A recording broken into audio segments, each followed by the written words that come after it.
Fete twewola ekyo byayagala okwogera mu mawulire ayogere. Tetulina bbanja lya banka nemu. Tukola. Tukira ku makya ssaawa 12 ssaawa emu nga tuli mu office. Ssaawa emu nga tuvaayo. N'abo abaana kye bakola kati. Ate bannyamba kwegamba 7 Amini bwe yantwala mu kkomera. Bwe nvaayo 7 Nimbutwale Bulayo. Wali myaka emikasi. Nimbutwala ne basoma. Ne bakomyo ne bannyamba. Tebali nfuniramu wa dadi yakoze baki. Fena tuli begendereza buli omu yegendereza munne. Awulidde. N'olwekyo sijja kwongerako awo naye nsiimidde ddala okulaba nti tukyalidde. Awulidde.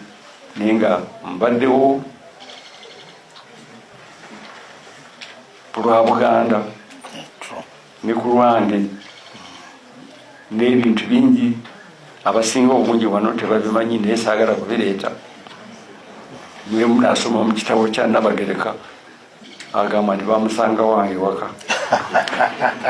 Mubeere bulungi. Bwakabaka bwa Buganda munnamateeka omutendeke Charles Peter Mayiga atenderezza musajja mukulu omusiime munnabyanfuna Sir Gordon Wavamunno olw'okubaawo omuyiiya n'obunyiikivu mu buli kyazze akola era n'asaba abantu bonna okumulabirako olw'okwongera okuzimba Buganda okugendera ddala mu maaso. Katikkiro bino okubyogera abadde alambula emirimu egikolebwa ewa musajja mukulu ono Wavamunno ennaku ero mu bitundu by'e Gayaza mu Wakiso District.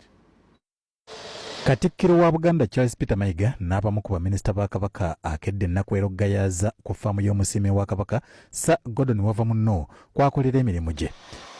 Katikkiro asoose kulambuzibwa emirimu egy'enjawulo egikolebwa ku ffaamu eno omuli ekkolero ly'amazzi, ekkaddiirizo omusigansimbi Wavamunno mw'atereka ebyafaayo bye n'ebirala. Eno Katikkiro gy'avudde n'ayanirizibwa kamukyaza mu butongole.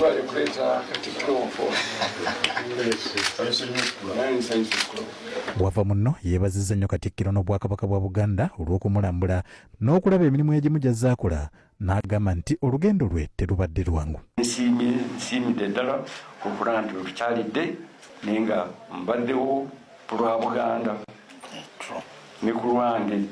Chairman Wavamunno nga bw'atera okuyitibwa asabye abakulembeze ku mitendera egy'enjawulo ne mu biti byabwe okukolera awamu baswaze ababasongamu emimwa. Tukolenge ekitole tukolere wamu kitole ky'emmere nga tonnabegako tekisigala nga omuwumbo guli gumu.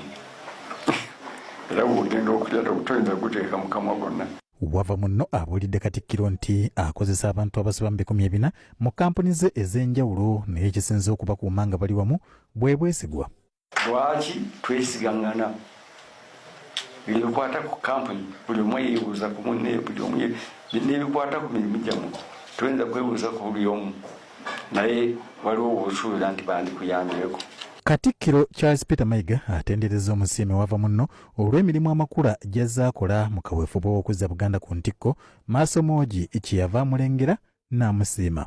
Okuva Kabaka lwe yakomawo mu 86 mu Agusito abaddeko abantu abaakola ennyo okulaba nga Ssaabataka nga bwe twamuyitanga ndasobola okubeera mu nsi ye era omukulu ono y'omu ku bo. Katikkiro era atendereza musajja mukulu Wavamunno olw'okugabana amagezi g'alina n'abalala nga y'emu ku nsonga ezitudde Obwakabaka okugenda okumulambula. Abaana bajja wano ne bayiga okulima, okulunda. Kiraga omuntu omuyiiya sebo ojja otabeera eyo mu Bulange nze ne bannange tugamba abantu nti tulina okuba abayiiya. Omusiime Gordon Wavamunno y'omu ku basigansimbi abatutumufu wano mu ggwanga nga yeenyumiriza mu kuyimirizawo bizinensi ze nga teyeewoze mu banka. Ffe tetwewola ekyo byayagala okwogera mu mawulire ayogere. Tetulina bbanja lya banka nemu. Tukola. Tukira ku makya ssaawa 12 ssaawa emu nga tuli mu office. Walugembe Josephat, Siraje Kiberu, NBS Masengeki. Amyuka